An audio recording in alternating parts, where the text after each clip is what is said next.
Okay, so maybe you've lived in a big city before, like New York or Philly or Raleigh or Charlotte or Atlanta or Houston or Dallas, or maybe you've told people you live there, but really you live in a smaller town nearby, one that probably has, less traffic and a more affordable cost of living and, cheaper milk. Well, maybe you've heard about Greenville, South Carolina, but you've thought, I wonder if there are other towns that are nearby that would be a great place to live. So I sat down for an exclusive interview with the mayor of Anderson, and I want you to hear a little bit about this town and how it's growing to see if this might be an ideal fit for you to move to the upstate of South Carolina. Good. All right. Well, I know you're busy, so want to go over some of these questions. Some of these things I can, kind of figure out a little bit later. Okay. But first, I'd love for you just to kind of, as an intro, I know all about you and how long you've been our mayor, but would love to hear a little bit about you. I know you're from Anderson, but if you just want to share a real quick clip about that. Yeah, I was born and raised here in Anderson, and um, moved back about 35 years ago this July to start a state farm agency. And my parents were educators. I'm the oldest of four boys, and my mom was an English teacher, and my dad was he was a coach and a PE teacher. So he coached here at Westside High School, which was his only adult job in his life. For 47 years, he won 13 state championships in 47 years. Wow. I know you went to West Side, so did you play football as well? I did. I was probably being the son of a coach, at that point in time. I played football, basketball, and baseball. That doesn't happen a whole lot now because kids specialize. But I actually played, got a scholarship and played Division I basketball. So I went to college and found out that everybody was good, so I had to study. That's a tough thing to know. Yes. So actually, you bring up something interesting. You talked about sports. So, obviously different places in the country are known for different things, but how do you feel like Anderson County with regard to students and sports? How are we set up for that? Would you say it's a priority here? What could you say about the districts? Yeah, I would say probably my youngest brother, Corey, is the principal of Westside High School. And so there's been a Roberts involved at Westside High School since 1951. And so, from my perspective as mayor, and even talking to my brother, I know that one of the things over, I guess, the past decade or so that I think has helped our education system is that our school district passed the penny tax. And that penny sales tax goes directly back to schools for infrastructure type improvements. And if you look at and our county is divided into 5 districts, and the city district is school district 5. We have 2 high schools, a number of middle school, elementary schools. But the thing I would say about that is that I think the penny has done a great job in furthering our education. Obviously, sometimes people look at the infrastructure, which would be football fields and gyms and baseball fields, but it's also been able to build our career center, the Anderson Institute of Technology, and that's just trying to get kids ready that might not necessarily need a 4-year degree, but getting them ready for a 2-year degree. And that's been huge. And I'm a firm believer that if you have good athletic programs, you have good students, you have good spirit in schools. And so I think Mr. Wilson and his administrative team have done a great job in furthering along education, K through 12 education in our community. Yeah, it's interesting. Just being in real estate when COVID happened, and immediately schools were affected, and I had several friends across the nation who were so surprised that, we obviously had no idea that that was coming, but just what we already had in place, the Chromebooks and the technology, and immediately dispatching buses that had Wi-Fi, and even having meals prepared. And it was so impressive to see what our districts were able to do. And as you know, also for some children, that is their only structure, their meals that they receive. And so it's pretty impressive what was able to be put into place. I would agree. I mean, it did. Although we don't want another pandemic in our lifetime, I think our education system was able to pivot very nicely because of some of the things I had in place because of funding. Yeah, absolutely. When you think about also just education as a whole, because you actually have a special, what I would say, insider experience, obviously, with your father. And I do believe sports play a major role just in success, health, and protection of kids. If they're busy being athletes, they have less time for other things as well. So it's been very positive. But how would you describe to someone who is looking at our county and just the upstate in general, what do you think would be a great way to describe, education with regard to the academics? Just holistically, how would you describe our county's education system? Yeah, I think the county's education system, and it's kind of unique. I think I would say Greenville County has the largest school district in the state. And in a lot of school districts, they divide up. And so we have 5 separate districts. And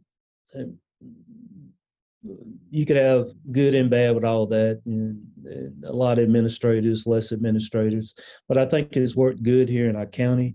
And even thinking holistically about our community, we live in what we call the upstate of South Carolina, and those are the 10 regions that connect between Georgia and North Carolina. And so there are 1.5 million people currently right now in the region.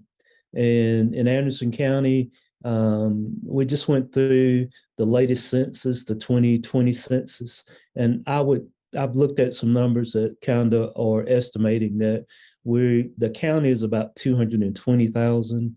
The city at the 2020 census was 28,000. And we've grown, and I think that number is well over 30,000 now. I would say probably we're guesstimating probably 32,000 because we had some things that were annexed that were not put in the 2020 census. But from a bigger education point of view, we have a lot of people moving here, and I think even in our county, when you look at the K through 12 environment, we have one of the best tech schools in the state, Tri-County Tech, and they serve the Tri-County regions, the regions of Anderson, Pickens, and Oconee. And they probably, from a technical training aspect, are doing a great job of getting kids ready, even for kids that don't directly want to go into a 4-year environment. They have a bridge program that they can get their basic first 2 years before that is cheaper before they spend money at a 4-year situation. But I think the K through 12 system, academic environs also include Clemson University and Anderson University. Anderson University is ranked as one of the AM Best top 10 private schools in the country. Clemson University, again, based on those rankings, are one of the top public schools in the country. And so we're very fortunate from an academic point of view to have a lot of good things in place. I'm so glad you brought up Anderson University. I get this question all the time, so I want to hear your response to it. So a lot of times people hear about Anderson University, they briefly look it up and they say, oh, it's a college town. So 2 questions. My first one is, what do you think the impact, positive or negative, Anderson University has to our county? And then 2, how would you respond to someone who thinks, oh, you've got a college there, it's a college town, it's going to feel like that? Well, that's a good point. And over the last 20 years, our president, Dr. Whitaker, and his wife, Diane Whitaker, have really grown the university. When I first ran for office uh, over 17 years ago, I told people we live in a college town here in Anderson. I was like, "Where's?" I said, "It's Anderson University." And at that point, even I think we had a hard time, or the university, we has always been solid, but kids graduated and moved from here. And so what the Whitakers have done is Anderson University is the largest private university in the state of South Carolina. And they just took over that road from Charleston Southern probably a couple of years ago. The other thing is that they've stayed committed to being a Christian school, and so what I would say is our college university kids. Um, um, we don't have fraternity houses that spill over into neighborhoods, and I'm biased, but they're good kids, and the university really has connected to our community. And what's really cool about it is that these kids are graduating and they have a good experience here at Anderson University. They find jobs in the area. They want to stay here. And so, it's not your typical college that's located in inner city. That's great. So talking about how Anderson University has obviously brought, I honestly, a lot. There's a lot of areas in our town. Like I've lived here nearly my whole life. I was a military brat, so I was a little late getting here, but I've been here a long time. And so, there are a lot of areas like what used to be the fairgrounds and areas that were even a little more abandoned looking now. That's a sports complex. And so I feel that AU has just done so much for our growth and our stability and all those sorts of things within our local economy. But where do you see, with regard to the other businesses that are here now, the growth in downtown, the city as a whole, where do you see us in 3 to 5 years? And a follow-up question, I'll ask you again if you forget, because that's kind of already an in-depth question. As you were telling me what you expect to see in the next 3 to 5 years, would you have had the same answer if I'd asked you in 2019 based upon our current growth patterns? I think a lot of things have changed. So I'd love to hear your thoughts on that. A lot of things have changed, and from my position as an elected official, we have a form of government which really is the most popular form of government in the country, is a council manager form of government, which basically says that as a mayor, I'm a weak mayor, so I have one vote. I have 8 other council members that are very talented, and they have one vote. But our day-to-day operations go to a city manager. And that would be for a lot of cities our size: Greenville, Spartanburg, Columbia, same form of government. And so what I would say is, from my advantage point, we are policymakers. We're setting a vision of what we think. And for us to, we're in the midst of our highest growth in the last 100 years, okay, the last decade. And so, was it a shock to me? No, because son of a coach, we're planners. I understand how important planning is. And so, as a city, we had to put a lot of things in place for all that to happen. We've got to have streetscapes and parking garages and things that government does. And what the private sector has done, as you probably know, I mean, they've come in and taken advantage of our place in the country, being fast and growing and having the infrastructure in place. I saw a number recently where we've had 13 new businesses open in downtown in the last 8 months. And so those things are going to happen if you kind of nurture that growth. And I don't see it stopping.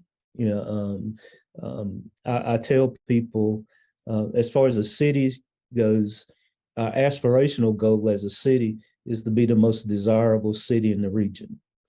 And we kind of look at the region as the upstate region, If I mention this, I'll say it again, but we're right in the middle of Charlotte and Atlanta. We're there are 10 mega regions in the country. And we're the third largest mega region in the country. And that's based on business and economic development indicators. And the mega region stretches from Birmingham, Alabama to Raleigh. And we again happen to be right in the middle of the mega region. So we're going to grow. But having said that, as a city, we want to grow and we want to be Anderson. You know, we've got to guard against um, um, just uncontrolled growth. We've got to manage traffic. We've got to be able to protect people with police, fire, and sanitation. So, but I feel good as a public administrator, a public elected official, of having an administrative team that is doing a good job navigating all that. Right. It's funny you mentioned downtown. It's been so much fun just to watch over the years, the growth, the businesses come. And we have great food here too. Love to eat downtown. Is there anything that you see on the horizon that you could tell us about? You may not, it might all be top secret, but is there anything that is projected or planned for downtown or that's kind of within the city limits that you think you could share that's exciting? Well, I would say probably just if you look at it anecdotally, cities thrive when people live downtown, and we have a tipping point there. A lot of people, and South Carolina is a little different. We're a very rural state, but we're a fast growing state. I mean, we've got 5 million people in our state, and we have, from the 2020 census, I think we're the third fastest growing percentage-wise state in the country. So a lot of people are coming here. And so a lot of people, and younger people and millennials, want that downtown experience. And so we probably our downtown available properties, as far as rental properties, is 100% occupied. We have uh, a developer that is getting ready to break ground for 161 apartments on Murray and Tribble and Fair Street. And so that's right across from our farmers market. That's downtown. We have under construction right now. We have an old hotel called the Thunderbird Hotel that will, if I remember right, will house probably around 30 apartments. And so you kind of get that vibe to where we have a new hotel downtown and a home two suites. We had to build a new parking garage, a 7-story parking garage. We just, on the top of that parking garage, we just had up on the roof to open a rooftop bar restaurant on that. So there's a lot going on. I used to say that it looks like, you'd have a project and you'd have to wait a year, but it just seems like things are happening every couple of months now. And so that's very exciting. It's exciting. I have to tell myself. So, being from here for a long time, I remember when I heard that we were going to have a parking garage, I thought, what are we going to do with a parking garage? Who's parked there? We have plenty of parking. And now joke's on me, because I get downtown and I'm riding to the top level of the parking garage to find a space. And that is kind of funny. You have to build, and quite honestly, we need to build another one. You build them before you need them. And the thing that I've noticed over my years in politics, especially in your downtown area, citywide, but especially in downtown, parking changes every 90 days. Something opens. We just had Magnetic Brewery, the park in between there and the bistro, and all of a sudden, you have a parking shift because of new businesses opening. And so we've got to do a good job of getting that infrastructure ahead of growth. you had to pick one thing right now, and not necessarily the most important thing, but the most exciting thing that you're observing or a part of right now when it comes to, our Anderson or just our city, what would that be? I would think that people, outsiders, are looking at us a little differently. Right now, we were very fortunate to have local developers that plowed the way. The Steve K, Jeff Waters, the Ron Haskells, the John Glenns, to name a few. But we had a lot of local people that took a bit bet on downtown. And now what's interesting is that we have developers from Charleston and Charlotte and Atlanta that are looking at Anderson for a couple of reasons. Probably right now, as you know, our price point's a little bit different than bigger sister cities as Greenville or Spartanburg. So the price point's a little different, and we offer a lot. And the one thing that we have that really nobody else really has in the region is that we're adjacent to the largest recreational lake in the region, with Lake Hartwell, that has hundreds of shoreline miles, and it's very interesting to have that aspect of our community. The lake. So you mentioned the lake, you mentioned Tri-County, AU, Clemson. We have a lot of things that are just feeding our local economy and businesses, even Arthrex, coming here. Yeah. What would you say, like, when people are wondering just economically how sound we are, talk a little bit about the businesses that are here and how you feel about just overall our economic structure and health. Sure. Yeah. And, again, we talked a little bit about South Carolina, and from a history point of view, South Carolina has always been a manufacturing state, and Anderson, and part of that in the 1800s was textiles, and we were a big textile community. Anderson is known as the Electric City because a guy by the name of William Church Whitner was the first person in the state in the whole country in the late 1800s that was able to generate a continuous supply of electricity to a community. So we got dubbed the Electric City. But, and that was based around textiles. And so, as we all know, textiles kind of went overseas and things happened, and the state had to reinvent itself. I mean, we have one of the things we have is that we have people who have a good work ethic. And so now we kind of, with BMW was just huge for the state of South Carolina. And that just created that whole manufacturing. And so we make things, we make cars, we make airplanes, we make consumer products. We just had, you mentioned Arthrex. If you've had any type of joint surgery or any type of orthopedic surgery, it has come from Arthrex. I had a plant in a facility in Florida, and they just opened up their second facility here in Anderson, probably within the last decade. So all that's huge, and so we make things, and we do it very well.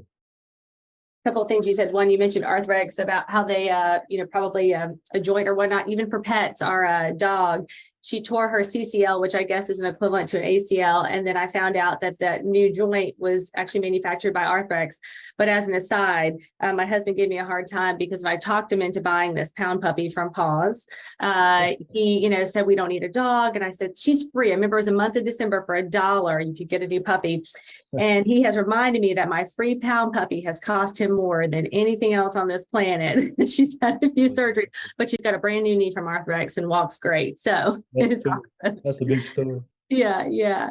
So, well, thank you so much for just sharing today. And I wanted to ask if there's anything else that you just want to share about being here, about being mayor. You've been our mayor for a little while now.